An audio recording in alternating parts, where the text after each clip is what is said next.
ಕನ್ನಡ ಜಾಣಜಾಣಿಯರ ನಮಸ್ಕಾರ. ಅಪರೂಪಕ್ಕೊಮ್ಮೆ ಕಾಂಗ್ರೆಸ್ನ ಒಬ್ಬ ಸಂಸದರು ತನ್ನ ಸ್ವಂತ ಸಿಟ್ಟಿನಿಂದ ನಾಡಿನ ಪರವಾಗಿ ಮಾತಾಡಿದ್ದಾರೆ. ನಿಮಗೆ ಗೊತ್ತು ಯಾರು ಅಂತ ಹೇಳ್ಬಿಟ್ಟು ಡಿ ಕೆ ಸುರೇಶ್ ಅವರು ಒಳ್ಳೆಯ ಅರ್ಥಪೂರ್ಣ ಧ್ವನಿ ಎತ್ತಿದ್ದಾರೆ. ಅದನ್ನು ಈ ಹೇತ್ಲಾಡಿ ಕಾಂಗ್ರೆಸ್ನವರು ಸಮರ್ಥಿಸಬೇಕು, ಅವ್ರ ಪರವಾಗಿ ಗಟ್ಟಿಯಾಗಿ ನಿಲ್ಲಬೇಕಾಗಿತ್ತು. ಆದರೆ ಇವರು ಮತ್ತೆ ಅದೇ ಇವರ ಉಸಿರುಳ್ಳಿ ಆಟ ತೋರಿಸ್ತಾ ಇದ್ದಾರೆ. ಕೆಲವ್ರಿಗಂತೂ ಏನೂ ಅರ್ಥನೇ ಆಗ್ತಿಲ್ಲ, ಅವ್ರು ಹೆಂಗೆ ಮಾತಾಡಿದ್ರು ಏನು ಎಷ್ಟು ಮಹತ್ವದ್ದು ಅರ್ಥನೇ ಆಗ್ತಾಯಿಲ್ಲ ಇವ್ರಿಗೆ. ಇಲ್ಲ ಸುರೇಶ್ ಅವರು ಫಲ ನಾವು ಇದು ಅಖಂಡ ಭಾರತ ಅಂತ. ಆದರೆ ಕೆಲವರಂಥ ಸಂಘಿಗಳಂತೂ ಗಾಂಧಿ ಕೊಂದವರು ಇವತ್ತು ಗಾಂಧೀಜಿನ ತರ್ತಾ ಇದ್ದಾರೆ ಮಧ್ಯಕ್ಕೆ. ಅದು ಹೇಳ್ತೀನಿ ಮುಂದೆ ನಿಮಗೆ. ಗಾಂಧೀಜಿಯವರು ಹೇಳಿದ್ರು ಅಖಂಡ ಭಾರತ ಅಂದ್ಕೊಂಡು ನಮ್ಮದೆಲ್ಲ ಒಂದಾಗಬೇಕು, ನಾವೆಲ್ಲ ಒಗ್ಗಟ್ಟಾಗಿರಬೇಕು, ಗಾಂಧಿ ಹೋರಾಡಿದ್ರು ಅಂತ. ಈಗ ನಿಮಗೆ ಬೇಕಾದಾಗ ಮಾತ್ರ ಗಾಂಧಿ ಕೊಂದವರು ಗಾಂಧಿ ಮಾತಾಡ್ತಿದ್ದಾರೆ ಇವತ್ತು. ಇರಲಿ, ಆದರೆ ನಾನು ಹೇಳೋದು ಈ ಕಾಂಗ್ರೆಸ್ಗೆ ಒಂದು ಸ್ಪಷ್ಟತೆ ಇರಬೇಕಾಯ್ತಲ್ಲ, ನಿಂತ್ಕೋಬೇಕಾಯ್ತಲ್ವ. ಪಕ್ಕದಲ್ಲಿ ನೋಡಿ, ತಮಿಳ್ನಾಡಲ್ಲಿ ಸ್ಟಾಲಿನ್ ಅವ್ರ ಮಗ ಈ ಸನಾತನಿಗಳ ಬಗ್ಗೆ ಒಂದು ಸ್ಟೇಟ್ಮೆಂಟ್ ಕೊಡ್ತಾರೆ. ನಿಮ್ಗೆ ಗೊತ್ತಿರ್ಬೋದು. ಏನು ಹಿಂಗೆ ಥರ ಕೆಲವರೆಲ್ಲ ಅಂತ ಎದ್ಬಿಡ್ತಾರೆ. ತಮಿಳ್ನಾಡು ಯಾವ ರಾಜಕೀಯನೂ ಕೇರೆ ಮಾಡಲ್ಲ. ಎಲ್ಲರೂ ಅವ್ರ ಪರವಾಗಿ ನಿಂತ್ಕೋತಾರೆ, ಇನ್ನೂ ದೊಡ್ಡ ಮಟ್ಟದಲ್ಲಿ ಧ್ವನಿ ಎತ್ತಾರೆ, ಎಲ್ಲ ಮುಚ್ಕೊಂಡು ಕೂತ್ಕೋತಾರೆ. ಅವಾಗ ಈ ಕಾಂಗ್ರೆಸ್ಸರಿಗೆ ಏನಾಗಿದೆ ಇವಾಗ? ಅಷ್ಟಕ್ಕೂ ಡಿ ಕೆ ಸುರೇಶ್ ಅವರು ಹೇಳಿದ್ದೇನು, ನಮ್ಮ GST ಪಾಲನೆ ನಮಗೆ ಕೊಡ್ತಾ ಇಲ್ಲ, ನಾವು ಅತಿ ಹೆಚ್ಚು ಟ್ಯಾಕ್ಸ್ ಕಟ್ತಾ ಇರೋರು ದಕ್ಷಿಣ ಭಾರತದವರು, ನಮ್ಮ ದುಡ್ಡಲ್ಲಿ ಉತ್ತರ ಭಾರತೀಯರು ಸಾಕ್ತಾಯಿದ್ರ, ಆದರೆ ಅಧಿಕಾರ ಅನುಭವಿಸ್ತಾ ಇರೋರು ಇದುವರೆಗೂ ಮಜಾ ಉಡಾಯಿಸ್ತಾ ಇರೋರು ಉತ್ತರ ಭಾರತೀಯರು, ಆದರೆ ಜಾಸ್ತಿ ಟ್ಯಾಕ್ಸ್ ಕಟ್ತಾ ಇರೋದು ದಕ್ಷಿಣ ಭಾರತೀಯರು. ನಮ್ಮ ಟ್ಯಾಕ್ಸಲ್ಲಿ ಮಜಾ ಉಡಾಯಿಸ್ತಾ ಇದ್ದಾರೆ. ನಮ್ಮನ್ನು ಸರಿಯಾಗಿ ಹಂಚಿಕೆ ಮಾಡಬೇಕು, ಇಲ್ಲಾಂದರೆ ಇದೇ ಥರ ತಾರತಮ್ಯ ಮಾಡ್ತಾಯಿದ್ರೆ ಜನಗಳ ಒಂದಿನ ದಂಗೆ ಹೇಳ್ತಾರೆ. ಅಂದರೆ ನಮಗೆ ಸಪ್ರೇಟ್ ದೇಶ ಬೇಕು, ದಕ್ಷಿಣ ಭಾರತ ಸಪ್ರೇಟ್ ಮಾಡಿ ಅಂತ ಕೇಳ್ತಾರೆ ಅಂತ ಹೇಳ್ಬಿಟ್ಟು. ತಪ್ಪೇನಿದೆ? ಸರಿಯಾಗಿ ಹೇಳಿದಾರಲ್ವ. ಸುಮ್ಮನೆ ಹೊಡೆದು ಕೊಟ್ಬಿಡಿ ನಾನು ಪ್ರಧಾನಿ ಆಗಬೇಕು ಅಂತ ಕೇಳಿದ್ರ? ಏನಿಲ್ವಲ್ಲ. ನಿಮ್ಮ ತಾರತಮ್ಯ ಮುಂದೊಂದು ದಿನ ಈ ಥರ ಹೇಳುತ್ತೆ ಅಂತ ಹೇಳಿದ್ದಾರೆ. ಕಾಂಗ್ರೆಸ್ ಅವ್ರು ಸಮರ್ಥಿಸಬೇಕಾಯ್ತಲ್ಲ. ಈ ಪರಮೇಶ್ವರ್ ಅವರು ಹೋಮ್ ಮಿನಿಸ್ಟರ್ ಯಾಕೆ ನಾಲಾಯಕ ಫಸ್ಟು ಆ ಉಡುಪಿ ಪೇಜಾವರ ಸ್ವಾಮಿಗೆ ಖಾಲಿ ಬೀಳೋ ಅಂತಾರೆ ಇವ್ರು ಕೂತ್ಕೊಂಡು ಪಬ್ಲಿಕಲ್ಲಿ. ಇವ್ರು ಹೇಳ್ತಾರೆ ಇಲ್ಲ ಮಹಾತ್ಮ ಗಾಂಧಿ ಹೇಳಿದ್ದಾರೆ ಅಂತ ಇವ್ರು ಗಾಂಧಿ ತರ್ತಾರೆ.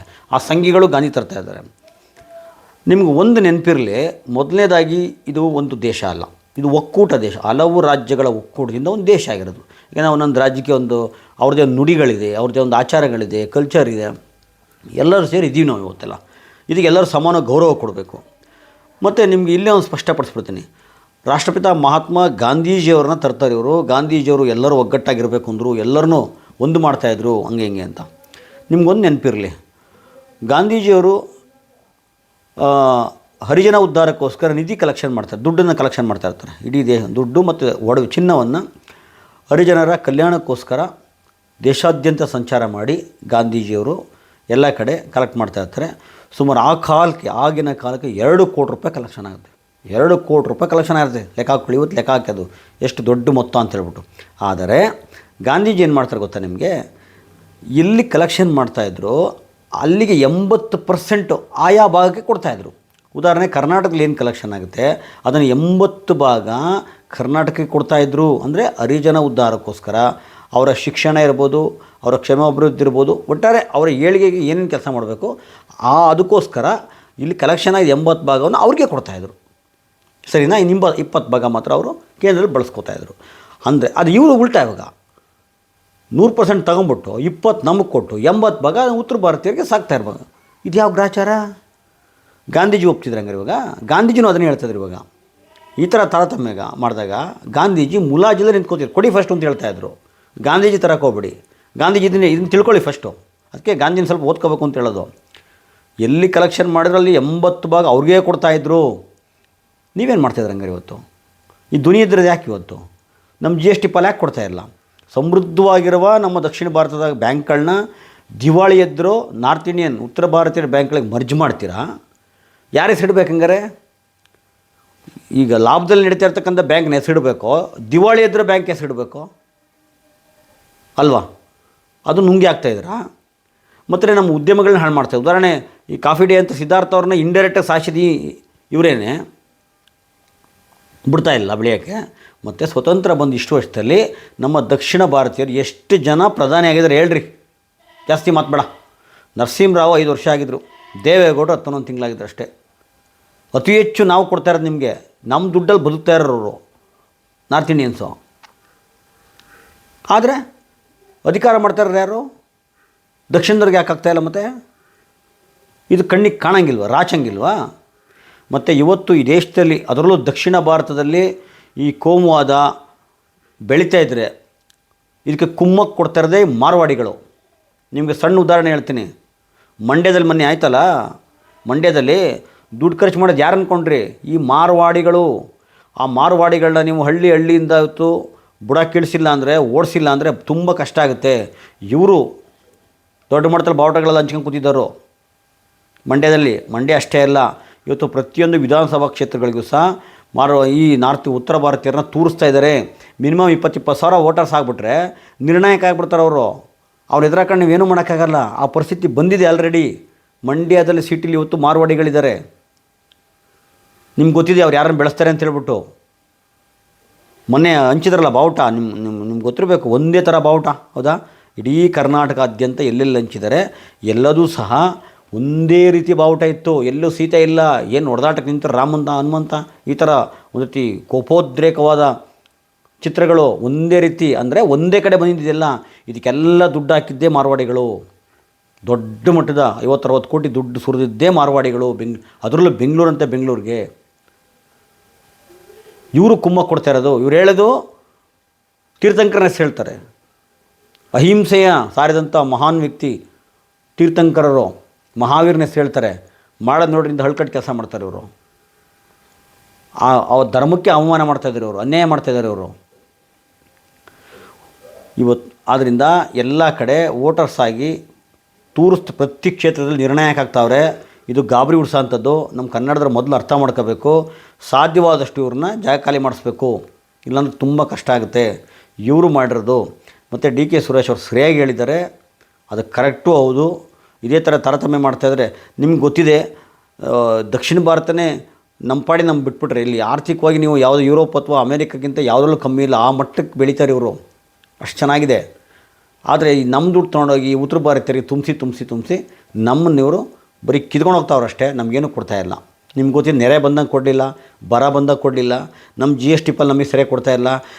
ಈಗ ಸತ್ತೋಗಿದ್ದಾರಲ್ಲ, ಎದ್ದು ನಿಂತ್ಕೊಂಡ್ಬಿಟ್ರಲ್ಲ ಈ ಬಾಕಿ MP ಗಳು 28ರಲ್ಲಿ 2 ಬಿಟ್ಟರೆ 26 ತಾನೇ, ಸುಮಲತಾ ಅವ್ರ ಲೆಕ್ಕನೇ. ಇವರೆಲ್ಲ ಹೆಚ್ಚು ಕಮ್ಮಿ ಸತ್ತೋಗ್ಬಿಟ್ಟಿದ್ರು, ಜೀವನ ಇರಲ್ಲ ಇವ್ರಿಗೆ. ಇವರು ಹೂತು ಹಾಕಿರಲ್ಲ ಅಷ್ಟೇ. ಇವ್ರ ಹೆಣಗಳು ಇವರೇ ಒಟ್ಕೊಂಡು ಓಡಾಡ್ತಾಯಿದ್ರು ಇವರೆಲ್ಲ. ಇವತ್ತು ಎದ್ದುಬಿಟ್ರು, ಏನು ಒಬ್ರಿಗಿಂತ ಒಬ್ಬರು ಹೋನ ಥರ ತೋರಿಸ್ಕೋಬೇಕಲ್ಲ, ಬದಿ ಅವ್ರಿಗೆ ನಾವು ಬದುಕಿದ್ವಿ ಅಂತೇಳ್ಬಿಟ್ರು. ಆ ಹರಕ್ಬಾಯಿ ಈಶ್ವರಪ್ಪ, ಹರಕ್ಬಾಯಿ ಅದು ಬೇರೆ ಇದ್ಬಿಡೈತೆ ಇವಾಗ. ಅವರೆಲ್ಲ ಹಾಳು ಬಿದ್ದೋಗ್ಲಿ ರೀ. ಅವ್ರು ಮಾತಾಡಿಲ್ಲ ಅಂದ್ರೆ ಅವ್ರು ಕಿವಿ ಇಡ್ತಾರೆ ಅಲ್ಲಿ. ಪಾಪ ನಾಗ್ಪುರದವ್ರಿಗೆ ಮೆಚ್ಚಕ್ಕೋಸ್ಕರ ಮಾತಾಡಬೇಕು. ಇವ್ರು ಗುಲಾಮ್ಗಿರಿ ಮಾಡೋರು, ಬಿಡಿ ಹೋಗಲಿ. ಕಾಂಗ್ರೆಸ್ಸರಿಗೆ ಏನಾಗಿದೆ? ಮಲ್ಲಿಕಾರ್ಜುನ್ ಖರ್ಗೆ ಅವರು ಹಂಗಲ್ಲ ಹಿಂಗಲ್ಲ ಅಂತ ಹೇಳ್ತಾರೆ. ಹೇಳ್ಬೇಕ್ರಿ ಗಟ್ಟಿಯಾಗಿ. ಇನ್ನೇನು ರೀ ಮಾಡ್ತಾರೆ? ನೀವು ಪಾಲ್ ಸರಿಯಾಗಿ ಕೊಡ್ತಾಯಿಲ್ಲ ನಮ್ಮದು ಅಂತ ಹೇಳ್ಬಿಟ್ಟು ಅದನ್ನು ಮಾತಾಡೋಕೆ ಗೊತ್ತಿಲ್ವಾ ಖರ್ಗೆ ಅವ್ರಿಗೆ? ಗಾಂಧಿ ಹೆಸರು ತರಕ್ಕೆ ಹೋಗ್ಬೇಡಿ. ಗಾಂಧಿಗೊಂದು ನೀಚರು. ಅವ್ರು ಇವತ್ತು ಗಾಂಧಿ ಬಗ್ಗೆ ಮಾತಾಡ್ತಾರೆ. ಗಾಂಧೀಜಿ ತಾರತಮ್ಯ ಒಪ್ತಾ ಇದ್ರಾ? ಯಾರಿಗೇನು ಕೊಡ್ಬೇಕು ಸರಿಯಾಗಿ ಕೊಡಿ ಅಂತ ಹೇಳ್ತಾಯಿದ್ರು. ಗಾಂಧೀಜಿ ತಾರತಮ್ಯ ಒಪ್ತಾ ಇರಲಿಲ್ಲ. ನೀವು ತಾರತಮ್ಯ ಮಾಡ್ತಾಯಿದ್ರಾ? ಸುರೇಶ್ ಅವರು ಸರಿಯಾದ ಹೆಚ್ಚಿದ್ದಾರೆ. ಅದರಿಂದ ಹಿಂದೆ ಹೋಗಬಾರ್ದು ತುರಂತ. ಅಂದರೆ ಈಗ ಗೊತ್ತಿದೆ ಕರ್ನಾಟಕದಲ್ಲಿ ತುಂಬ ಎಲ್ಲರೂ ಸಹ ಅವ್ರ ಪರವಾಗಿ ನಿಂತಿದ್ದಾರೆ. ನಿಮ್ಮ ಕೈಲಿ ಆಗಲ್ಲ, ನಾವು ಇದಕ್ಕೆ ನಮಗೆ GST ನಮ್ಮ ಪಾಲು ನಮಗೆ ಕೊಡದವರು ಪರವಾಗಿಲ್ಲ, ನಮ್ಮ ಕೆಲಸಗಳು ಕಿತ್ಕೊಂಡ್ರೂ ಪರವಾಗಿಲ್ಲ, ನಮ್ಮ ಬ್ಯಾಂಕ್ಗಳನ್ನ ನುಂಗಿ ನೀರು ಕುಡಿದ್ರೂ ಪರವಾಗಿಲ್ಲ, ರಾಜಕೀಯ ನಮಗೇನು ಪ್ರಾಶಸ್ತ್ಯ ಕೊಡದವರು ಪರವಾಗಿಲ್ಲ ಅಂತ ಅನ್ನೋರು, ನೀವು ಹೋಗಿ ಉತ್ತರ ಭಾರತದಲ್ಲಿ ಬದುಕಿ, ಅಲ್ಲಿಗೆ ಹೋಗ್ಬಿಡಿ. ನಮಗೇನಾಗಬೇಕು? ನೀವು ಎಲ್ಲಿಗಾರ ಹೋಗಿ ಉತ್ತರ ಭಾರತಕ್ಕೆ ಹೊಂಟೋಗಿ, ನೀವು ಇರಬೇಡಿ ನೀವು ಇಲ್ಲಿ. ಯಾಕೆಂದರೆ ನಾಡು ಮುಖ್ಯ, ಆಮೇಲೆ ದೇಶ. ಫಸ್ಟು ಕನ್ನಡ, ಆಮೇಲೆ ಒಕ್ಕೂಟ. ಇದು ದೇಶ ಅಲ್ಲ, ಇದು ಒಕ್ಕೂಟ ದೇಶ. ಇದು ಹಲವು ರಾಜ್ಯಗಳು ಸೇರಿರೋದು. ಯಾಮರ್ಸಾಗೋ ಏನೋ ಒಂದು ದೇಶ ಅಂತೆ, ಒಂದು ಭಾಷೆ ಅಂತೆ, ಒಂದು ಓಟ್ ಅಂತೆ. ಏನೋ ಒಂದು ಓಟು, ಒಂದು ಭಾಷೆ ಅಲ್ಲ ಇದು, ಒಂದು ನುಡಿ ಅಲ್ಲ ಇದು. ಒಂದು ಜಿಲ್ಲೆ ಒಂದೊಂದು ನುಡಿಗಳಿದೆ. ಒಂದು ಜಿಲ್ಲೆಗೆ ಎಷ್ಟೆಷ್ಟೋ ನುಡಿಗಳಿದ್ದಾವೆ. ಅರ್ಥ ಆಗ್ತದೆ? ಹಂಗಂತ ಹೇಳ್ಬಿಟ್ಟು ನೀವು ಈ ಡೋಂಗಿತನ ಮಾಡೋರು ಹೊಂಟೋಗಿ. ಸುರೇಶ್ ಅವರು ಸರಿಯಾಗಿ ಎತ್ತಿದ್ದಾರೆ. ಕಾಂಗ್ರೆಸ್ನವರು ನಿಮ್ಮ ಹೇತ್ಲಾಂಡಿತನ ಬಿಟ್ಟು ಅವರ ಪರವಾಗಿ ಕಟ್ಟಿಬದ್ಧವಾಗಿ ಆ ಮಾತು ನಿಂತ್ಕೋಬೇಕು.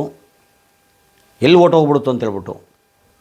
ಮತ್ತು ನೋಡಿ, ಇನ್ನೂ ದುರಂತ ಏನಪ್ಪ ಅಂದರೆ, ಯಾವಾಗ ಮೊನ್ನೆ ನಮ್ಮ ಕನ್ನಡ ಸಂಘಟನೆಯವರು ನಾರಾಯಣಗೌಡರೆಲ್ಲ ಈ ಇಂಗ್ಲೀಷ್ ಬೋರ್ಡು ವಿರುದ್ಧ ಒಂದು 60% ಕನ್ನಡ ಇರಬೇಕು, ಬಾಕಿ 20-40% ಇಂಗ್ಲೀಷ್ ಇದ್ರೂ ಪರವಾಗಿಲ್ಲ ಅಂತ ಮಾಡಿದ್ರಲ್ವ. ರಾಜ್ಯಪಾಲರು ಅದಕ್ಕೆ ಅಂಕಿತ ಆಗ್ತಾಯಿಲ್ಲ.